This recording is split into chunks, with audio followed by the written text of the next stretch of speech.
My name is Lorraine Wexler. I'm 67 years old, and I'm about to tell you about the day I found a letter that changed everything I thought I knew about my life. Before you hit that subscribe button, before you give this a like, let me ask you something. Have you ever discovered a truth so profound, so shattering, that it made you question every decision you'd made for the past 40 years? While you're deciding whether to follow along, let me tell you about the morning I opened my late husband's safety deposit box and found a letter addressed to someone named Cordelia Hayes, a woman I'd never heard of.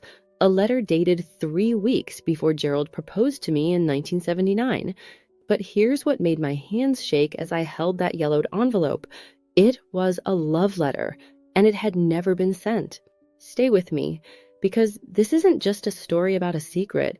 It's a story about what happens when you finally stop being afraid to live. And it starts with a dead man's words and ends with two old women learning how to be young. I suppose I should start at the beginning, though beginnings are tricky things when you've lived as long as I have. They tend to blur into the middle, and the middle bleeds into the end until you're not quite sure where one chapter closes and another opens. Gerald died on a Tuesday, pancreatic cancer, quick and merciless, 6 weeks from diagnosis to funeral. We'd been married for 43 years, not all of them happy, I'll admit that now, but we built a life together, 2 daughters, 4 grandchildren, a small accounting firm he'd run until retirement, a modest house in Connecticut with a garden I'd tended for decades. I thought I knew him. God help me, I thought I knew everything that mattered. The safety deposit box was something his lawyer mentioned in passing, almost apologetically. There are some documents you'll need to collect, Mrs. Wexler. The key should be in his desk drawer. Gerald had always handled our finances, our paperwork, all those tedious details I was happy to ignore while I taught 4th grade and raised our girls.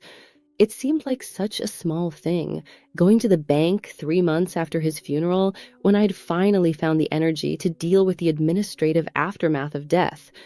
The young man at the bank, he couldn't have been more than 25, led me to a small room with fluorescent lights and a table bolted to the floor. He brought the box, long and metal and surprisingly heavy, and left me alone with it. I remember thinking how strange it was, sitting in that sterile room with the last secrets of a man who'd shared my bed for 4 decades. The box contained the usual things at first: our marriage certificate, folded into careful thirds, the deed to the house, some savings bonds he'd purchased in the 80s, back when we thought we'd retire to Florida, his parents' death certificates, the title to his first car, a blue Chevy Nova he'd loved more than was reasonable, standard pieces of a standard life. And then, at the bottom, beneath everything else, a manila envelope, unsealed, old, with a single piece of notebook paper inside. The handwriting was Gerald's, younger, somehow, more hurried than the careful script I'd known in later years. The ink had faded to brown at the edges, the date at the top, May 3rd, 1979. My dearest Cordelia, I don't know how to write these words, but I know I must. You were right when you said we couldn't go on the way we were. You were right about everything, as you always are, but that doesn't make this any easier. I've met someone, her name's Lorraine, and she's safe, and she's kind, and she'll never ask me to choose between love and the life my parents expect me to have. She'll never make me feel like I'm burning alive and drowning all at once. She'll never understand me the way you do. I'm going to ask her to marry me. I'm going to build a sensible life with a sensible woman, and I'm going to have sensible children. And maybe, if I'm lucky, I'll forget what it felt like to love you. But Cordelia, my darling Cordelia, I want you to know that if courage were something you could buy, I would have bankrupted myself to be brave enough to choose you. If love were enough, we would have had a lifetime together. I'm sorry. I'm so sorry. I'm a coward, and you deserve so much more than that. Forever yours, though I have no right to be, Gerald. I read it 17 times sitting in that bank lobby. I read it until the words started to swim, until the fluorescent lights above me began to hum in a way that made my temples throb. Then I folded it carefully, put it back in the envelope, and drove home in complete silence. The house felt different when I walked in. Same furniture, same photographs on the walls, same coffee mug I'd left in the sink that morning. But everything had shifted somehow, like those optical illusions where you see a vase and then suddenly it's two faces, and you can never unsee it. I walked through the rooms Gerald and I had shared, seeing them with new eyes. The bedroom where we'd slept side by side for 43 years, where he'd been careful and considerate and never once made me feel like I was drowning and burning. The kitchen where I'd cooked thousands of meals while he sat at the table doing crossword puzzles, content in his routines. The living room where we'd watched our daughters grow up, where we'd hosted countless dinner parties with other couples just like us, comfortable, compatible, safe. Safe. That word kept echoing in my head. She's safe. Was that all I'd been to him? A shelter from the storm he'd really wanted? That night, I did what any sensible woman in her 60s would do. I opened a bottle of wine Gerald had been saving for a special occasion that would never come, and I Googled Cordelia Hayes. There were 14 Cordelia Hayes in the United States, according to the search results, but only one who was the right age, who had lived in Connecticut in the late 70s. Cordelia Hayes, now 71, professor emerita of English literature at Wesleyan University, author of 3 books on Victorian poetry, winner of several teaching awards, unmarried. The photograph on the university website showed a woman with steel gray hair cut short, sharp cheekbones, and eyes that seemed to see through the camera lens. She was beautiful in that particular way some women become when they stop apologizing for taking up space in the world. There was something fierce about her face, something uncompromising. I stared at that photo for a long time, trying to imagine her young, trying to imagine Gerald, my Gerald, who wore cardigans and did Sudoku puzzles and fell asleep in his recliner watching PBS, writing those words to her, burning alive and drowning all at once. He had never written anything like that to me. He had never made me feel like anything other than exactly what he'd called me in that letter, safe. I thought about our wedding day. It had been small, practical, at the courthouse with just our parents present. Gerald's mother had cried, but I thought they were happy tears. His father had clapped him on the shoulder and said something about finally settling down. I'd worn a cream-colored dress I'd bought on sale at Filene's. We'd gone to dinner at a nice restaurant and then driven to Cape Cod for a 3-day honeymoon. It had been lovely, perfectly lovely, and perfectly unremarkable. Had he thought about Cordelia that day? Had he looked at me walking toward him in my sail rack dress and thought about what he'd given up? The wine bottle was empty by the time I finished reading everything I could find about Cordelia Hayes, her faculty page, her publications, a video of her giving a lecture on Elizabeth Barrett Browning's sonnets, where she talked about love as a revolutionary act, a defiance of social expectations. The way she spoke, the passion in her voice, I could see why Gerald had loved her. She was everything I wasn't. The next morning, I did something I hadn't done in 43 years of marriage.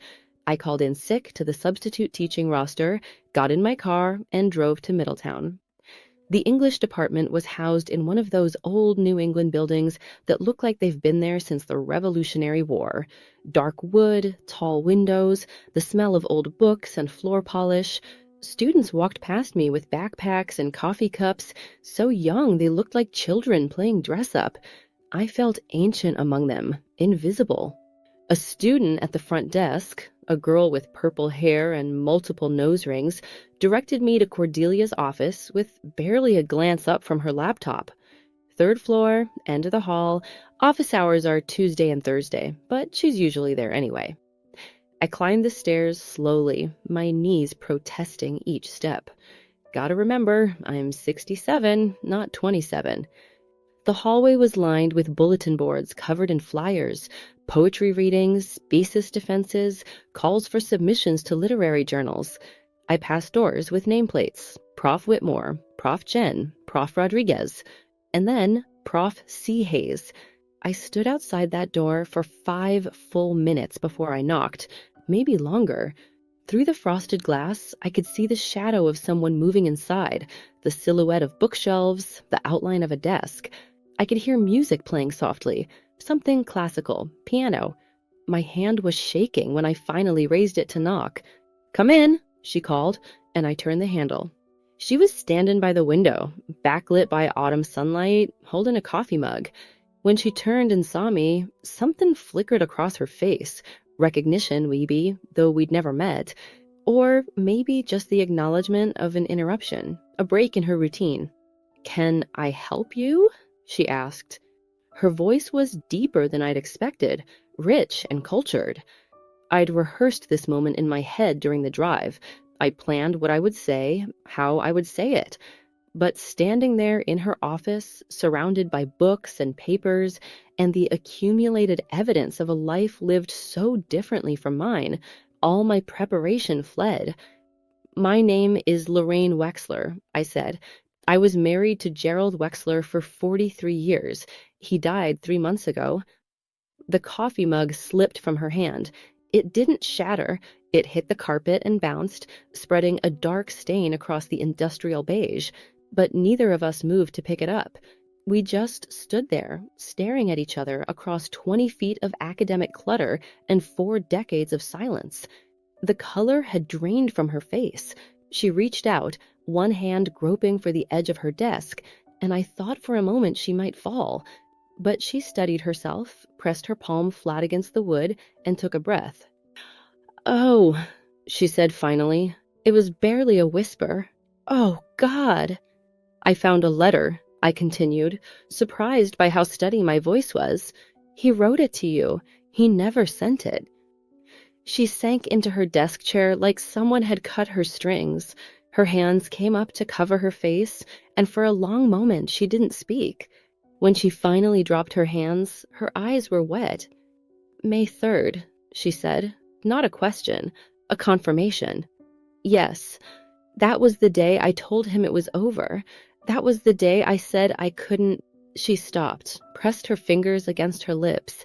When she looked up at me, there was something raw in her expression, something that looked like pain from 4 decades ago suddenly made fresh. "I'm sorry. I'm so sorry. I didn't know he'd kept. I didn't know."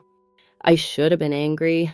I'd driven all this way, half expecting to be furious, to rage at this woman who'd been the great love my husband couldn't have. But standing there in her book-lined office, watching her age 40 years in 40 seconds, all I felt was tired and curious. "Tell me," I said. "I need to know, please." She looked at me for a long moment, her eyes searching my face for something. Permission, maybe, or understanding. Then she nodded slowly. "Not here," she said. "Let me get my coat." We didn't talk in her office. She grabbed her coat, a long wool thing in dark green, and we walked in silence to a small cafe near campus, the kind of place that serves soup and ceramic bowls and has cloth napkins and wooden tables worn smooth by years of use. It was nearly empty at this hour, just a few students hunched over laptops in corners. We sat in a booth by the window, 2 old women with a ghost between us, and for a while neither of us spoke. A waitress came by, young and cheerful, and we ordered coffee we probably wouldn't drink. "I don't know where to start," Cordelia said finally. "The beginning," I said. "Start at the beginning." So she did. They'd met in 1976 at a poetry reading in Hartford, one of those small, informal things where local writers gathered in a bookshop basement to share their work. Gerald was 24, working for his father's accounting firm, trying to figure out how to live a life that wasn't suffocating him. He'd come to the reading on a whim, drawn by a flyer he'd seen in a coffee shop window. Cordelia was 28, finishing her doctorate at Yale, fierce and brilliant and uncompromising. She'd been reading that night, her own poetry, which she said was terrible and derivative, but which Gerald had loved immediately. After the reading, he'd approached her, nervous and eager, and they talked for 3 hours in a diner that stayed open until 2 a.m. He was nothing like I expected, she said, stirring sugar into coffee she wouldn't drink. Most of the men I knew were academics, pompous and self-important, or they were intimidated by me, by my education, by the fact that I wasn't interested in being anyone's accessory. But Gerald wasn't like that. He was curious. He asked questions and actually listened to the answers. He made me laugh. They started seeing each other in secret, not because either of them was ashamed, she explained, but because Gerald knew his parents would disapprove. His father was old school Connecticut Protestant, the kind of man who believed in duty and tradition and marrying the right sort of girl. His mother was softer, but no less rigid in her expectations. They'd already picked out the kind of woman Gerald should marry, someone young, someone malleable, someone who would give them grandchildren and not cause trouble. Cordelia was none of those things. We had 3 years, she said. 3 years of meeting in secret, of stolen weekends when he told his parents he was away on business. 3 years of planning a life we both knew we'd probably never have. He talked about moving to California, about leaving his father's firm, about starting over where nobody knew him. And I believed him. God help me, I believed him. The coffee shop had grown busier around us. Students came and went, ordering complicated drinks and settling in with textbooks. The world kept moving, oblivious to the story unfolding in our corner booth. What happened? I asked, though I thought I knew. Reality, she said simply. Gerald's father had a heart attack in 1979. Not a serious one, but serious enough to shake Gerald. He spent 2 weeks at the hospital, watching his father look small and fragile in that bed, listening to him talk about the firm, about legacy, about how much he was counting on Gerald to carry on the family name. And I watched Gerald disappear a little more each day. She paused, looking out the window at students passing by with their youth and their futures still uncertain. I knew what was coming. I'd known for months, really. So one night, I told him he had to choose, me or them, his life or theirs. I didn't give him an ultimatum because I was cruel. I gave it because I loved him too much to watch him slowly hate himself for being with me. And he chose them. No, she said, and there was something bitter in her smile. He didn't choose at all. He just froze. He stood there in my apartment in the middle of all our books and our plans and our dreams, and he couldn't speak, couldn't move. So I chose for him. I told him to leave. I told him we were done. And then nothing. For me, at least. I heard through mutual friends that he'd gotten engaged a month later, that he was marrying someone named Lorraine, someone nice, someone appropriate. I tried to be happy for him. I really did. She looked at me then, really looked at me for the first time since we'd sat down. And then, apparently, he found you. The words should have stung. They didn't, because I was beginning to understand something about the man I'd married, something I'd somehow known and not known for 43 years. He never stopped loving you, I said. I don't know about that. I do. He kept the letter. All these years, he kept it. I pulled it from my purse, still in its envelope, and slid it across the table. He could have thrown it away, could have burned it, but he kept it in his safety deposit box, right next to all the other important documents of his life. She stared at the envelope, but didn't touch it. May I? She asked finally. I nodded. She read it slowly, her eyes moving across the page, and I watched her face change. Sadness, yes, but something else too. Something that looked like relief. He called me his darling, she said softly. He never called me that when we were together. He was always so careful with words. May I ask you something? I said. Of course. Did you love him? Really love him? She folded the letter carefully, as if it might crumble in her hands. Yes, she said, more than I've loved anyone before or since. He was... She stopped, searching for words. He was supposed to be my person, you know? the one you find once in a lifetime, if you're lucky. And I lost him, not to death or distance, but to fear. His fear, and maybe mine too. What were you afraid of? That I'd make him choose and he'd resent me for it, that his family would destroy us, that love wouldn't be enough. She smiled sadly.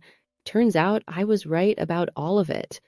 Did he, I hesitated, was he happy with you? It was the question I'd been asking myself since I found that letter, and now I was asking her. She thought about it for a long time. Yes, she said finally. When we were together, when it was just the two of us, he was incandescent. He laughed, he dreamed, he talked about books and ideas and the life he wanted to live. He was himself, the self he couldn't be anywhere else. And with me, I said, he was safe. I'm sorry. Don't be. I made my own choices too. I took a breath. Can I tell you something about our marriage? Please. So I did. I told her about the first 5 years, when Gerald had been attentive but distant, physically present but emotionally elsewhere. I told her about the night I'd found him crying in his study and how he'd said he was fine, just tired, and I'd believed him because it was easier than asking questions. I told her about the gradual settling that had happened between us, the way passion had become companionship, the way we'd built a comfortable life on a foundation of unspoken compromises. He was a good father, I said, involved, patient, loving, and he was a good husband by most measures. He remembered birthdays, he helped around the house, he never raised his voice or said a cruel word, but there was always a part of him that was locked away, a room I wasn't allowed to enter. And you never asked? I was afraid of what I'd find. We sat with that for a while. Two women who'd loved the same man in different ways, for different reasons. Can I tell you the worst part? I said finally. The worst part isn't that he loved you. It's that I think I always knew. Not the details, not your name, but I knew there was someone who'd made him feel things I never could. And I convinced myself it didn't matter, because he'd chosen me, because we had a life together, because love was supposed to be enough. Was it? Cordelia asked. Enough? I don't know anymore. I went back to see Cordelia 3 days later. I hadn't planned to, but I woke up that morning with questions I couldn't shake. About Gerald, yes, but also about her, about the life she'd lived without him. She answered the door of her apartment, a small place near campus, all books and plants and comfortable furniture, and didn't seem surprised to see me. I was wondering when you'd come back, she said. We spent that afternoon in her living room, drinking tea and filling in 43 years of gaps. She told me about her career, about the dissertation that had taken 5 years to finish, about the job at Wesleyan that had saved her when she'd been drowning in grief over Gerald. She told me about her students, about the satisfaction of watching young minds discover poetry for the first time, about the books she'd written in the small hours of the morning when sleep wouldn't come. I never married, she said. There were opportunities, good men who would have made good husbands, but I couldn't. She stopped, searching for words. I couldn't settle. Does that make sense? After Gerald, after feeling that alive with someone, I couldn't imagine building a life with someone who made me feel less. So you were alone. I was independent, she corrected gently. There's a difference. I had friends, relationships that lasted a few months or a few years. I traveled. Paris, Rome, London, Istanbul. I read everything I could get my hands on. I wrote. I taught. I built a life that was mine and only mine. Do you regret it? I asked. Not fighting harder for him? She thought about it. Sometimes, especially in the early years. But mostly, I regret that we couldn't both have what we wanted, that the world was too small for us to love each other and still be ourselves. The world's still pretty small, I said. Yes, she agreed, but we're not. I told her about my life too, about teaching fourth grade for 30 years, about the particular joy of watching children learn to read, about the garden I'd planted when our youngest daughter went to college and I'd needed something to nurture.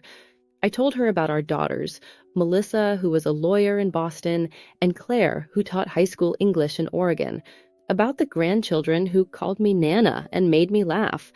It sounds like a good life, Cordelia said. It was, I agreed. It is. But it's also... I stopped, surprised by the words that wanted to come out. It's also not the only life I could have lived. Does that sound terrible? No, she said. It sounds honest.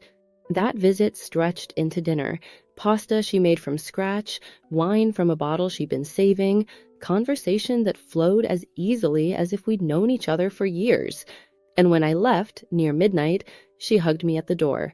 Thank you for finding me, she said. Thank you for letting me. The third time I visited Cordelia, I brought Gerald's ashes. Well, not all of them. Most of Gerald's remains were in the cemetery where his parents were buried, in a plot we'd purchased years ago. But I'd kept a small portion back, in a simple wooden box, because I'd had some vague idea about scattering them in the garden he'd helped me plant. But that morning, looking at that box, I realized the garden wasn't where Gerald's heart had been. This is strange, I said, setting the box on Cordelia's kitchen table, and possibly inappropriate, but I stopped, suddenly uncertain. I thought maybe you'd want to say goodbye, properly. She stared at the box for a long moment. Then she reached out and touched it gently, reverently. Where were you thinking? I don't know, somewhere that mattered to you both. She took me to a place outside of town, a small park with a pond where she and Gerald used to meet in the early days. We'd sit on that bench, she said, pointing to a weathered wooden seat overlooking the water, for hours sometimes, just talking, watching the light change, being together.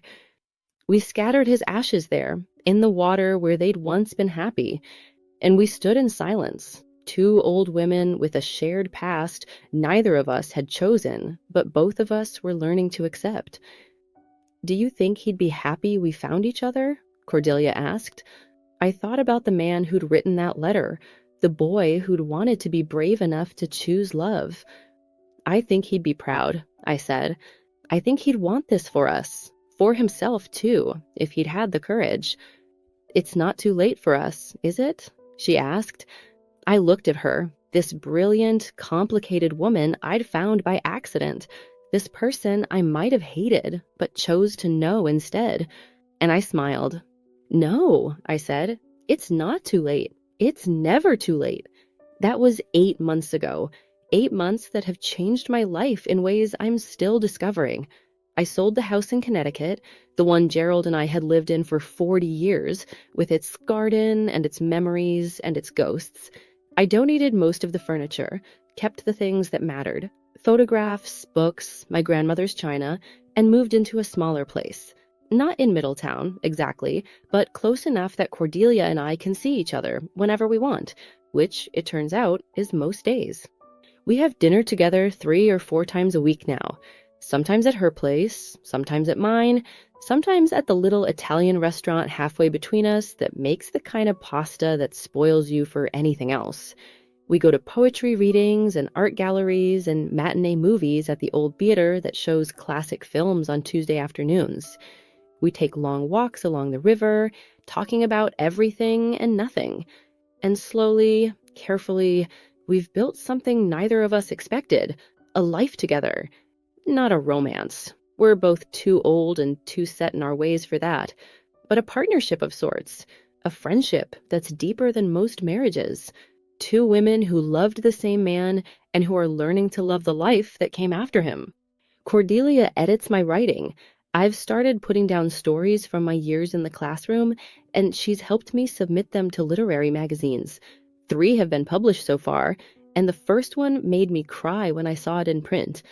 I've become her research assistant for the book she's writing on Emily Dickinson, helping her organize sources and track down obscure references.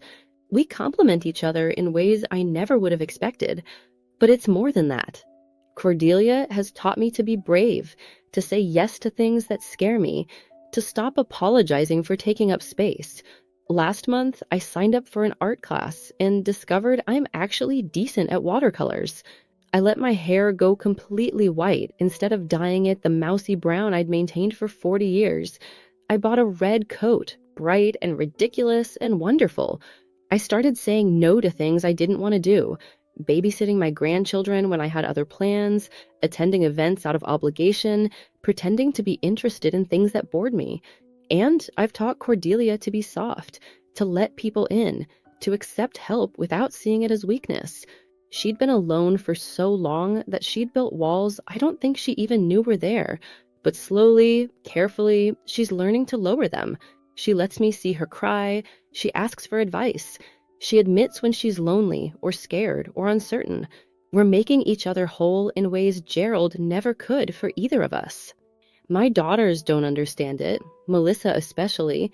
"Mom, I just don't get it," she said during one of our weekly phone calls. "You've been spending all this time with Dad's old girlfriend?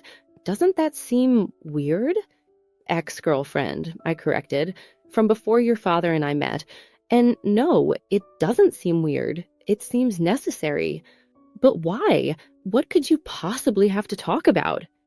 "Everything," I wanted to say. "Life and death and all the choices we make in between. The things we regret and the things we do again. The fear that stops us and the courage it takes to start moving. We understand each other," I said instead, "in ways most people don't." Melissa was quiet for a moment. "Are you happy, Mom?" "Yes," I said, and realized, with some surprise, that it was true. Happier than I've been in a long time. Claire has been more understanding. She came to visit last month and met Cordelia over dinner at my apartment. They talked about teaching. Claire teaches high school English, and she lit up when Cordelia started discussing different approaches to teaching poetry. Afterward, as we were doing dishes, Claire said, "She's good for you, Mom. I can see it." "How?" "You're different, lighter somehow, like you're not carrying something heavy anymore." She was right. I hadn't realized it until she said it, but she was right. For 43 years, I'd been carrying the weight of being safe, of being the sensible choice, of being not quite enough. And now, somehow, I'd set that weight down. On what would have been my 44th wedding anniversary, I invited Cordelia to dinner. I made Gerald's favorite meal, pot roast with root vegetables, the recipe from his mother I'd perfected over 4 decades. I set 3 places at the table, just like I'd done in my mind 100 times since finding that letter. Cordelia arrived with a bottle of wine and a worn copy of Elizabeth Barrett Browning's sonnets. "I gave him this once," she said, handing it to me, "for his birthday in 1978. He left it at my apartment when we broke up. I thought maybe you should have it." I opened it to the frontispiece, in her younger handwriting. "For Gerald, who understands. All my love, C." "He would have wanted you to have it back," I said. "No," she said gently. "He would have wanted you to have it, to know that part of him." We ate dinner and drank wine and talked about Gerald, the Gerald we'd both known, the Gerald who'd been different people with different women, the Gerald who'd never quite figured out how to be whole. We laughed at his terrible jokes and his stubborn refusal to ask for directions and his complete inability to dance. We cried a little too, mourning not just the man, but all the might-have-beens he'd represented. "I think he loved us both," Cordelia said near the end of the evening, "in different ways, for different reasons. I don't think one was more real than the other." "Maybe," I said. "Or maybe he never let himself love either of us the way he could have. Maybe he was too busy being afraid." That sounds like the Gerald I knew. We sat in silence for a while, listening to the sounds of my apartment, the refrigerator humming, a car passing on the street below, the distant sound of someone's television through the thin walls, the sounds of a life being lived. "Lorraine," Cordelia said finally, "why did you really come find me? I don't think it was just about the letter." I'd been asking myself the same question for months. "Because I spent 43 years being the safe choice," I said slowly, "and I wanted to meet the dangerous one. I wanted to understand what I'd won and what I'd lost. But more than that, I stopped, surprised by the truth that was emerging. I think I wanted to see if it was possible to be both, safe and dangerous, sensible and brave. If I could be the person Gerald loved and the person he desired all at once. And, she asked, can you? I'm learning, I said. We both are. Last week, Cordelia and I took a road trip. Nothing dramatic, just up to Vermont to see the fall colors before they faded. We rented a small cabin by a lake, the kind of place with a wood stove and no television, and silence so complete it was almost frightening at first. We spent 3 days there, reading and talking and watching the leaves drift down onto the water. On the second night, sitting on the porch with blankets wrapped around our shoulders and wine in our hands, Cordelia said, I need to tell you something. My heart jumped. Okay. I'm scared, she said, of this, of us, of caring about someone this much again. I spent 40 years building a life where I couldn't be hurt, where I didn't need anyone. And now here you are, and I need you, and it terrifies me. I'm scared too, I admitted. Different reasons, maybe. I'm scared of finding out who I am without Gerald, without being someone's wife. I'm scared of wanting things I didn't know I wanted. I'm scared of being 67 and starting over. So what do we do? She asked. We be scared together, I said, and we keep going anyway. She reached over and took my hand. We sat like that for a long time, two old women holding on to each other in the dark, not as lovers, but as something else, something harder to name, companions, fellow travelers, two people learning to be brave. That night, lying in the twin bed in the cabin's small bedroom, I thought about Gerald and the life we'd built and the life I was building now, and I realized something. I didn't have to choose between them. I could hold both, the wife I'd been and the woman I was becoming, the safe choice and the brave one. I could be whole in ways Gerald never was. It's been almost a year now since I found that letter, a year of endings and beginnings, of discoveries and revelations, of learning how to live in ways I never thought possible at 67. Cordelia and I are planning another trip, a real one this time. 2 weeks in Italy, traveling through Tuscany, staying in small towns, eating too much pasta, and drinking too much wine. She's been to Italy 3 times before, but she says it'll be different showing it to me, seeing it through fresh eyes. You'll love Florence, she said last week over dinner. The light there, the way it hits the Duomo at sunset. Gerald and I always talked about going there together. Never made it. Should we? I asked. Go there, I mean? Would it be strange? She thought about it. No, she said finally. I think it would be perfect. A way of taking him with us, of honoring what we all meant to each other.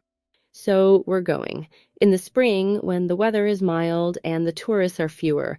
Melissa thinks I've lost my mind, traveling to Europe with Dad's ex-girlfriend, but Claire surprised me by offering to pay for part of the trip as an early birthday present.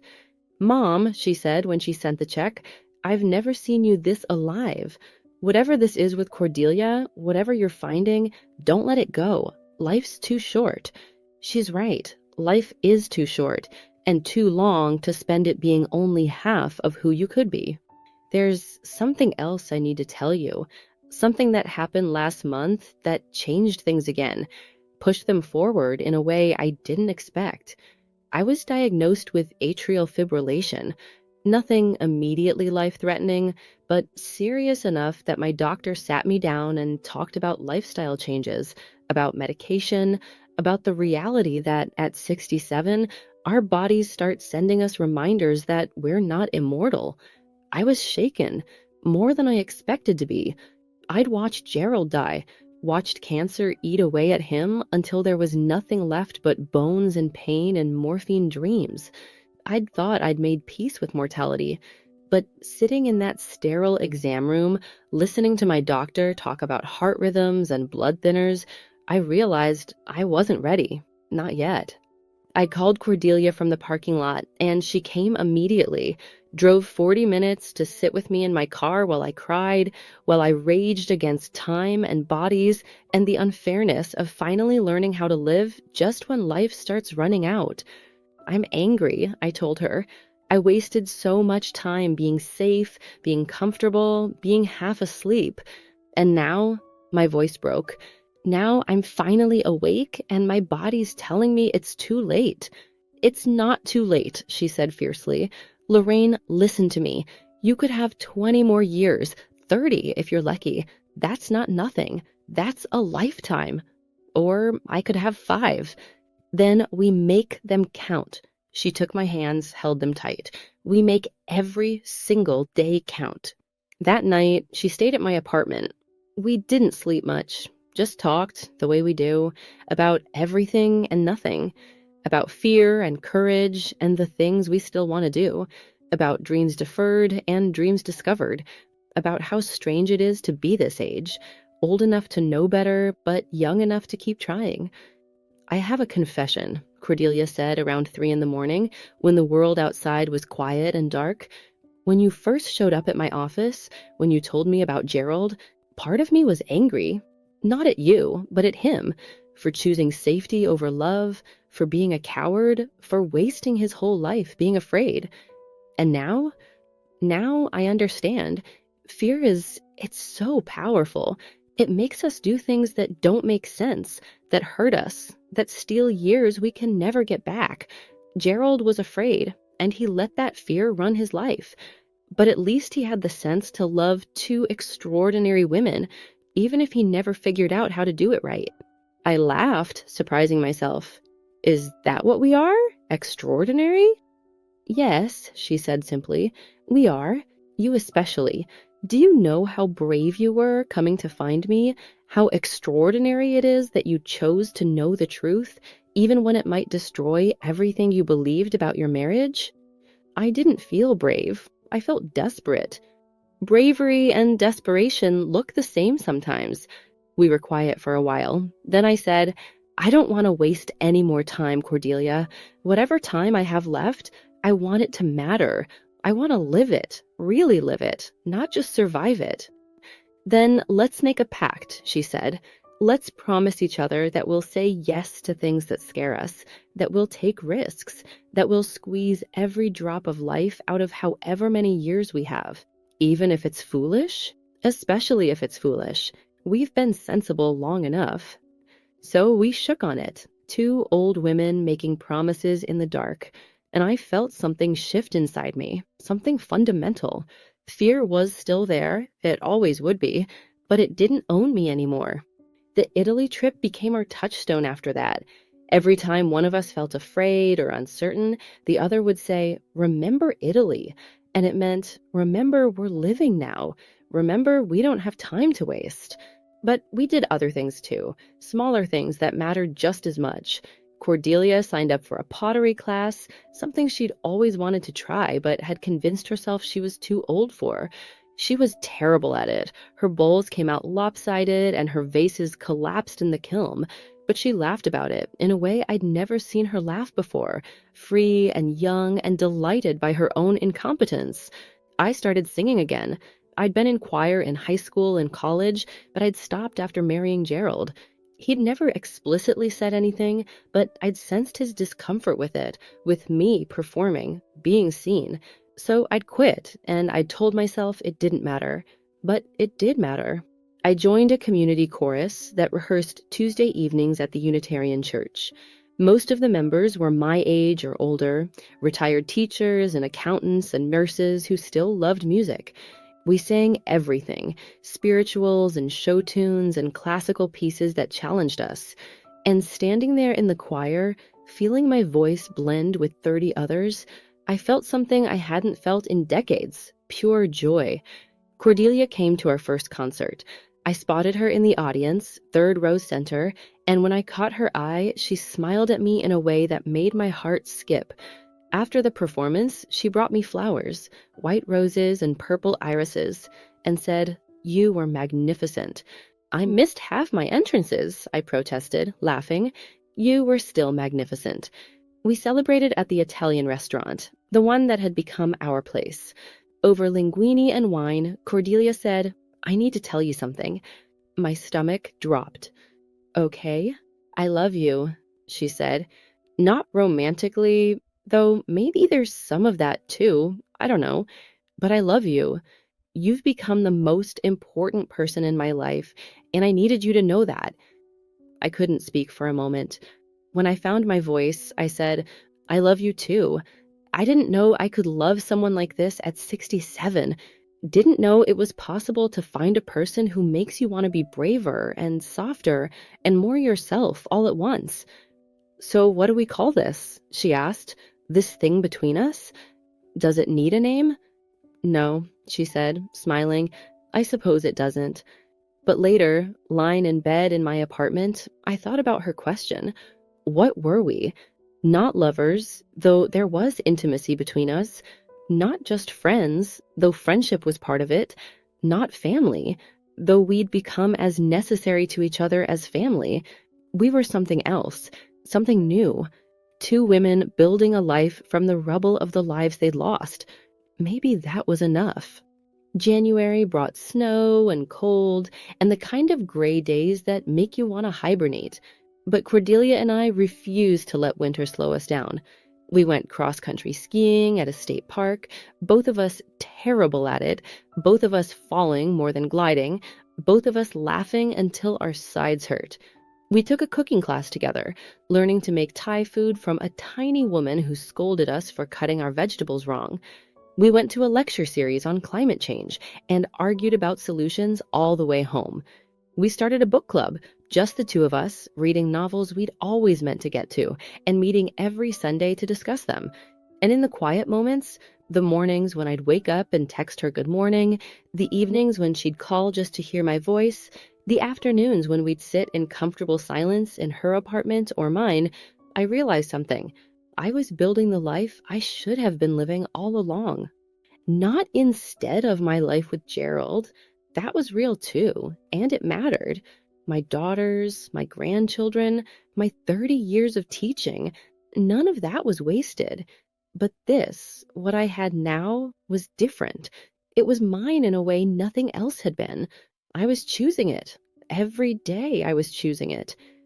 February brought the trip to Italy. We flew out on a Wednesday, both of us giddy with anticipation, both of us a little nervous about traveling together for 2 weeks. What if we discovered we couldn't stand each other in close quarters?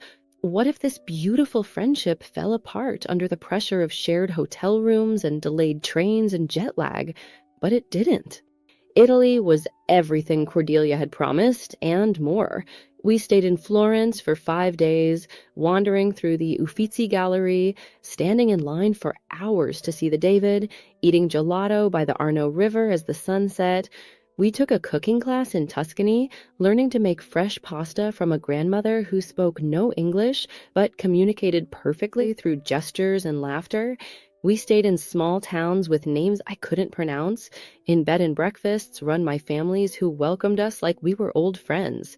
We drank wine in vineyards and ate cheese in hill towns and got lost on winding roads that led us to places we never would have found on purpose. And in Siena, in a small church with frescoes that took my breath away, Cordelia told me about the last time she'd seen Gerald.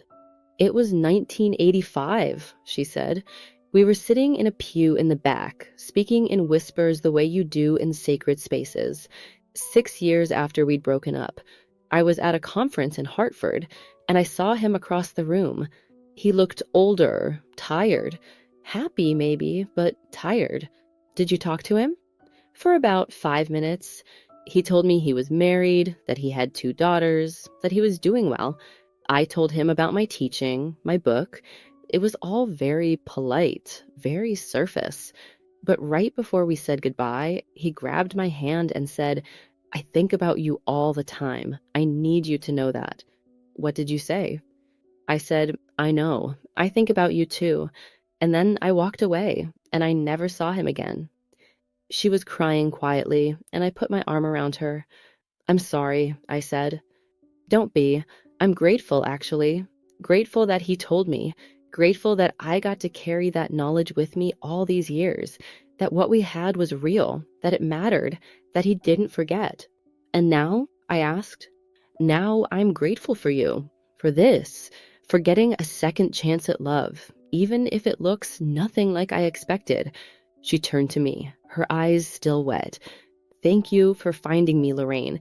Thank you for being brave enough to come to my office that day. Thank you for letting me in. We sat there for a long time, in that ancient church in a country neither of us had been born in, holding hands and crying and being grateful for the past and the present, for the man who'd loved us both and the life we were building together, for second chances. We came home from Italy changed. Not dramatically. We were still two old women with our routines and our quirks and our separate apartments, but something had deepened between us, solidified.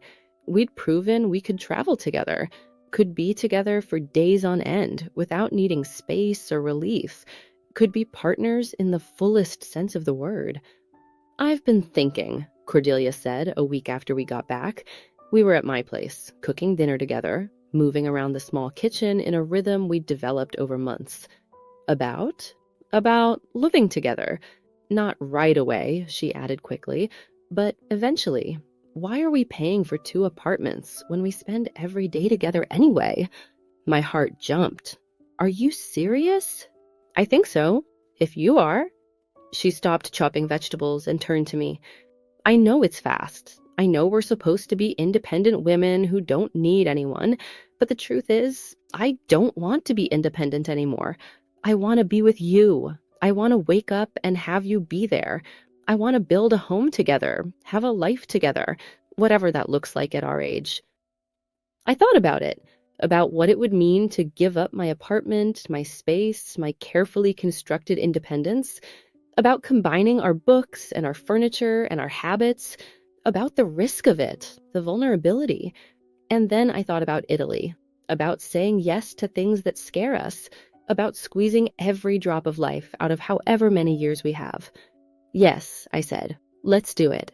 We found a place in April, a small house with 2 bedrooms, one for sleeping, one for Cordelia's books and my writing desk, a kitchen big enough for both of us to cook in, a yard where I could plant a garden, a front porch where we could sit in the evenings and watch the neighborhood go by. Moving in together at 67 was both harder and easier than I expected.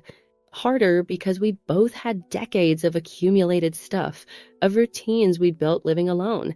Easier because we both knew what mattered and what didn't, what was worth fighting about and what wasn't. We had our first real fight over bookshelves. Cordelia wanted them organized by author, then chronologically. I wanted them organized by subject, then color. We argued for 2 hours before collapsing in laughter at the absurdity of it. This is ridiculous, I said. Completely ridiculous, she agreed. Want to just pile them all in the corner and deal with it later? Yes. So we did. And the books stayed in piles for a month before we finally, painstakingly, organized them in a system that satisfied neither of us, but that we could both live with. Which, it turned out, was what making a life together was all about. My daughters came to the housewarming party, both of them, with their families, along with some of Cordelia's colleagues from the university, some of my former teaching friends, neighbors from both our old apartments. The house was full of people and noise and laughter, and standing in the middle of it all, I felt something I hadn't felt in years, complete. Claire pulled me aside at one point. I'm proud of you, Mom, she said. For what? For this. For not giving up after Dad died. For finding Cordelia and building this beautiful, weird thing you two have. For showing me that it's never too late to start over. I hugged her tight, this daughter of mine who understood without me having to explain.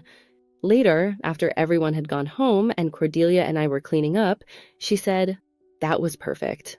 The party? All of it. This house. This life. You. I kissed her forehead, a gesture that had become natural between us. You too. We finished cleaning in comfortable silence, and then we sat on our new couch, in our new living room, in our new life, exhausted and happy and home. I'm 68 now, 68 and living with my late husband's ex-girlfriend in a small house with too many books and not enough closet space. I'm 68 and I've never been happier. That probably sounds impossible, maybe even inappropriate. Two old women who came together through grief and secrets, building something that doesn't have a name, that doesn't fit into any category society has given us. But here's what I've learned in this strange, surprising year since I found that letter. Love doesn't run out. It doesn't get used up or diminish with age.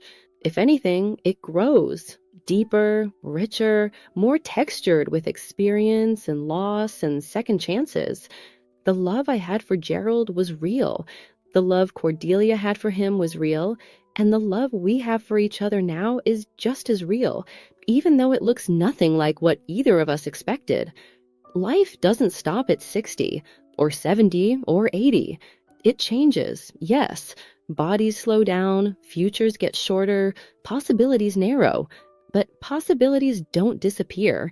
And sometimes, if you're very brave and very lucky, the narrowing creates focus, clarity, a sharper sense of what matters. It's never too late to start living. Never too late to make different choices, to be braver, to reach for something that scares you. I spent 43 years being safe, and I don't regret those years.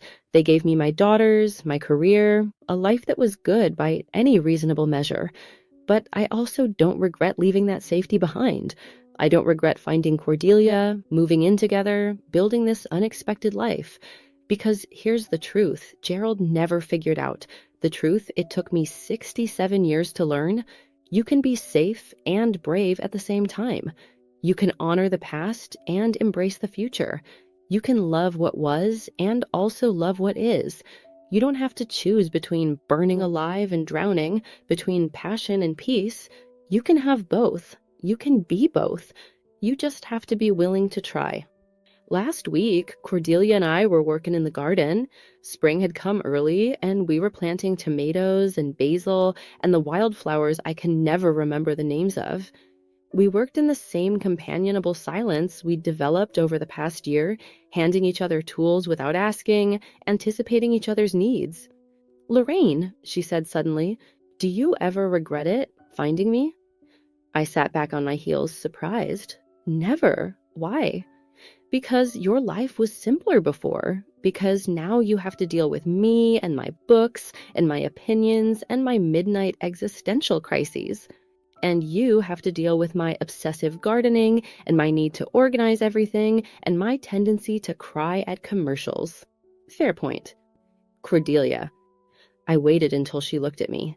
"You made me brave. You made me want to live again. How could I possibly regret that?" She smiled, but there was something uncertain in it. Sometimes I worry I'm a placeholder, that eventually you'll realize this was just a phase, a reaction to grief, and you'll want your old life back. "My old life is gone," I said gently. "Gerald is gone. That version of me is gone. And yes, you helped that happen. But that's not a bad thing. I don't want to go back. I want to go forward with you. Promise?" Promise. We went back to planting, and I thought about promises, about the ones we make and the ones we keep, about Gerald's broken promises to Cordelia and his kept ones to me, about the promise I'd made to myself, standing in that bank lobby with a letter in my hands, to stop being safe and start being alive. I'd kept that promise, and I intended to keep it for however many years I had left. So here we are. Two old women with a shared past and an uncertain future. Two women learning to be brave together, to laugh together, to build a life that looks nothing like the ones we'd planned. I still think about Gerald sometimes. Wonder what he'd think of all this. Wonder if he'd be happy for us or horrified. Wonder if he'd finally understand that love isn't a zero-sum game, that choosing one person doesn't mean unloving another. But mostly, I think about now. About Cordelia reading on the couch with her feet tucked under her. about the sound of her laughter when I tell a terrible joke, about the way she reaches for my hand when we're walking, automatic and unconscious, like we've been doing this for decades instead of just 1 year. About the garden we're growing together, about the trip to Scotland we're planning for next summer, about the book she's writing and the stories I'm telling, about Tuesday night choir practice and Friday morning pottery class and Sunday afternoon book club, about all the ordinary, extraordinary moments that make up a life. Gerald spent his whole life being afraid, and I spent most of mine being comfortable. But we still have time, Cordelia and I, time to be dangerous, time to be brave, time to feel everything we were told was too much, too risky, too late. We're too old for sensible choices now. Thank God for that. I'm 68 years old, and I'm learning that life doesn't give you the endings you plan for. It gives you the endings you're brave enough to reach for. So here's what I know now, what I wish I'd known at 27 or 37 or even 47. Safe isn't the same as happy. Content isn't the same as alive. And love, real, terrifying, transformative love, doesn't have an expiration date. It just takes different forms, evolves, grows, becomes something you never expected and always needed. If you're reading this and you're my age or older, or even just old enough to feel like your best years are behind you, please listen. It's not too late. It's never too late. The life you thought you'd live isn't the only life you can have. The person you thought you were isn't the only person you can be. You can start over at 60, at 70, at 80. You can build something new from the rubble of something old. You can find love in unexpected places with unexpected people. You can be brave. You just have to take the first step. Mine was finding Cordelia. Yours might be something else entirely. But whatever it is, wherever it leads, I promise you it's worth it. Because here's the secret no one tells you about getting older. You don't run out of time to live. You just run out of time to waste being afraid. So don't waste it. Live, love, be brave, be foolish, be young in the ways that matter. Build the garden, take the trip, make the friend, ask the question, tell the truth, start over. It's never, ever too late. Trust me, I'm 68 years old and I've never been more alive. The end. If this story made you feel something, if it made you think about the choices you've made and the time you have left, then maybe you'll understand why I needed to tell it. We spend so much of our lives being the people others need us to be. Maybe it's time to be the people we need ourselves to be. Subscribe if you want more stories about love, loss, and second chances. Like if you believe it's never too late to start living. Share if you know someone who needs to hear this. And if you have your own Gerald, your own Cordelia, your own letter that changed everything, know that you're not alone. Know that it's not too late. Know that life is waiting for you to be brave enough to reach for it. Life is long, until suddenly it isn't. What are you waiting for?